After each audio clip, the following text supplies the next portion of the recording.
Hi friends, అందరూ ఎలా ఉన్నారు? ఈరోజు నేను చూపించే రెసిపీ వచ్చేసి బన్ను దోశ అండి. రాగి పిండితో బన్ను దోశ అనమాట.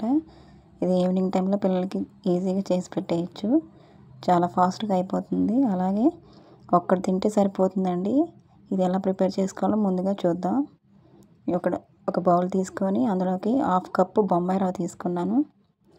అదే కప్పుతో కప్పు రాగి పిండి తీసుకోవాలి. సేమ్ అదే కప్పుతో కప్పు పెరుగు కూడా తీసుకోవాలండి. పెరుగు 1 కప్పు, 1 కప్పు రాగి పిండి, 1/2 కప్పు బొంబాయి రవ్వ. ఈ మూడింటిని తీసుకొని బాగా మిక్స్ చేసుకోవాలండి. పిండి అంతా కలిసే వరకు నీళ్ళు అనేవి పోసుకోవాలి. ముందుగా పెరుగు అంతా కలిసే వరకు కలుపుకోవాలి. ముందుగా పెరుగు అంతా అది కలిసిన తర్వాత మనం వాటర్ అనేది యాడ్ చేసుకుందాం. అలా అని పిండి లూజ్గా కలుపుకోకూడదండి. 1 గ్లాస్ వాటర్ అయితే పడుతుంది అన్నమాట ఇందులో. ఇదిగోండి, ఇప్పుడు వాటర్ అనేది కలుపుకొని అది ఉండలు లేకుండా ఒకసారి బాగా మిక్స్ చేసేసుకొని ఒక 1 అవర్ 2 అవర్స్ నానబెట్టేసుకోవాలండి.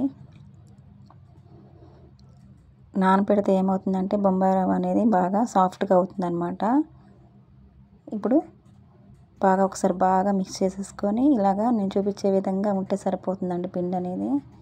ఇప్పుడు దీన్ని ఒక 1 అవర్ 2 అవర్స్ నానబెట్టేసుకోవాలి. ఇదిగోండి, ఇప్పుడు ఇది మూత పెట్టేసుకొని ఒక 2 గంటలు నానబెట్టేసుకుందాం. ఇప్పుడు ఇదిగోండి 2 గంటల తర్వాత చూపిస్తున్నాను నేను. ఇదిగోండి, ఒకసారి బాగా కలిపేసుకొని ఇప్పుడు మిక్సీ జార్ ఒకటి తీసుకొని అందులోకి ఇది మొత్తం వేసేసుకోవాలండి.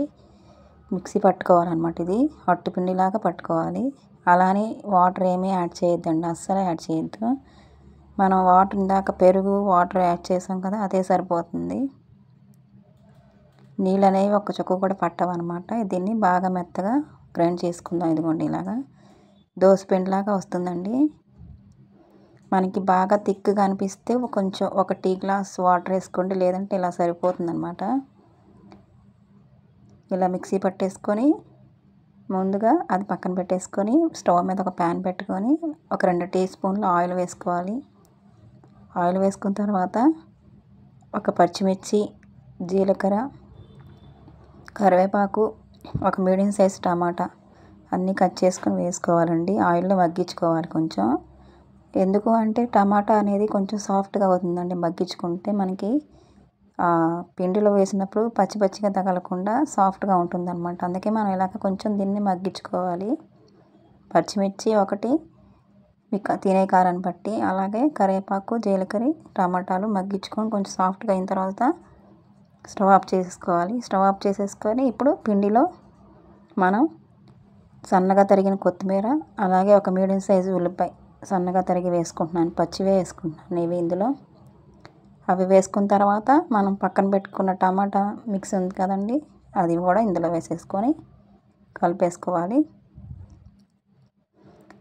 ఇదిగోండి, ఇప్పుడు అందులోకి టమాటా మగ్గించుకున్నాం కదా, అది కూడా వేసేసి బాగా మిక్స్ చేసుకోవాలన్నమాట పిండి అనేది. మిక్స్ చేసుకొని ఇప్పుడు అందులోకి సాల్ట్ కూడా వేసుకోవాలి. తగినంత సాల్ట్ వేసుకోండి. సాల్ట్ వేసుకొని బాగా మిక్స్ చేసుకొని ఇప్పుడు ఇది మనం రాగి బన్ను దోశ కదండి, బన్నులాగా రావాలి అంటే ఖచ్చితంగా మనం వంట సోడా అనేది యాడ్ చేయాలన్నమాట. అప్పుడే మనకి అది బన్నులాగా వస్తుందన్నమాట. ఒక 1/2 టీ స్పూను వంట సోడా వేసాను నేను. వేసేసి బాగా మిక్సీ మొత్తం కలిపేసుకోవాలి. కలిపేసుకొని ఇప్పుడు మనం సాల్ట్ సరిపోయిందిలే చెక్ చేసుకోండి ఒకసారి వేసే ముందు. ఇది పిండి కలపడం ఎన్ని టైం పడుతుంది కదండి, దోశ మాత్రం చాలా ఫాస్ట్గా అయిపోతుంది అనమాట. పిండి నానబెట్టుకొని ఇవన్నీ కలుపుకోవడమే టైం పడుతుంది, కానీ దోశ అనేది మాత్రం చాలా ఫాస్ట్గా అయిపోతుంది. ఇదిగోండి, మీరు ఫస్ట్ ఇలాగ లోతుగా ఉన్న కళాయి తీసుకోండి, లేదంటే మనకి తాలింపులు వేసే చిన్న నాన్ స్టిక్స్ ఉంటాయి కదండి లోతుగా, అదైనా పెట్టుకోవచ్చు. అది లేని వాళ్ళు ఇలాగ లోతుగా ఉన్న కళాయిని పెట్టుకోండి. మనకి లోతుగా ఉంటేనే మనకి ఆ బన్ను దోశ అనేది కరెక్ట్గా వస్తుందన్నమాట. ఇప్పుడు ఆ స్టవ్ మీద పెట్టుకొని అది హీట్ అయిన తర్వాత ఆయిల్ వేసి ఇలా పిండి అనేది దాంట్లో వేయాలి. వేసేసుకొని మూత పెట్టేసుకొని కాల్చుకోవాలి. మూత కంపల్సరీ అండి, మూత పెట్టుకొని కాల్చుకోవాలన్నమాట. మనం దోశ వేసినప్పుడల్లా ప్లేట్ అనేది పెట్టుకోవాలండి. దోశ వేసినప్పుడు దాన్ని మళ్ళీ టర్న్ చేసినప్పుడు కూడా మూత పెట్టుకొని మనం దోశ అనేది కాల్చుకోవాలన్నమాట, బన్ను దోశ. ఇదిగోండి, చాలా ఈజీగా వచ్చేసింది చూసారా, గోల్డెన్ కలర్ వచ్చింది, చాలా కలర్ఫుల్గా ఉందన్నమాట దోశ అనేది. ఇది ఒక్కటి తింటే సరిపోతుందండి, ఫుల్ అయిపోతుంది కడుపు అనేది. ఇది ఏ చట్నీతో అయినా తినొచ్చు, చాలా బాగుంటుంది. ఇలాగే మిగతావి కూడా వేసుకొని మనం ప్రిపేర్ చేసేసుకుందాం, అయిపోతుంది. ఇదిగోండి అయిపోయింది, చూసారా ఎంత కలర్ఫుల్గా వచ్చిందో. ఇలా రెండు వైపులా కాల్చుకొని మనం ఒక ప్లేట్లో తీసేసుకోవడమేనండి. అలాగే మళ్ళీ కొంచెం ఆయిల్ అనేది వేసుకొని మళ్ళీ పిండి అనేది వేసుకోవాలన్నమాట. లోతుగా ఉన్న కళాయి మాత్రమే పెట్టుకోండి. మనం మామూలుగా దోశలు వేసే కళాయిలు పెనములు పెట్టుకుంటే రాదనమాట. ఇలా బన్నులాగా ఇలా లోతుగా ఉన్నది పెట్టుకుంటేనే వస్తుందన్నమాట. ఇలా పిండి వేసేసి మళ్ళీ మూత పెట్టేసుకొని మళ్ళీ అది ఒకసారి తిప్పేసుకుందాం కాలిన తర్వాత. చూసారా ఎంత ఈజీగా వచ్చేస్తున్నాయి దోశలు అనేవి. ఇలా వేసేసుకొని మళ్ళీ మూత పెట్టేసుకొని ఇలా అన్నీ ప్రిపేర్ చేసుకోవాలండి. చాలా ఈజీగా, చాలా టేస్టీగా బన్ దోశ, రాగి బన్ దోశ మీరు కూడా తప్పకుండా ట్రై చేయండి. ఎలా వచ్చిందో కామెంట్ సెక్షన్లో కామెంట్ చేయండి. అలాగే మా ఛానల్ సబ్స్క్రైబ్ చేసుకుని పక్కనే ఉన్న బెల్ ఐకాన్ క్లిక్ చేయండి. నేను ఎప్పుడు వీడియోస్ పెట్టినా మీకు నోటిఫికేషన్ అనేది వస్తుంది. కొంచెం గొంతు పర్లేదండి ఇప్పుడు, అందుకే వాయిస్ ఓవర్ అనేది ఇస్తున్నాను అనమాట. డైలీ పెట్టడానికి ట్రై చేస్తాను వీడియోస్ అనేవి. తప్పకుండా మా ఛానల్ని సబ్స్క్రైబ్ చేసుకొని వాచ్ చేస్తూ ఉండండి మా వీడియోస్. Thanks for watching.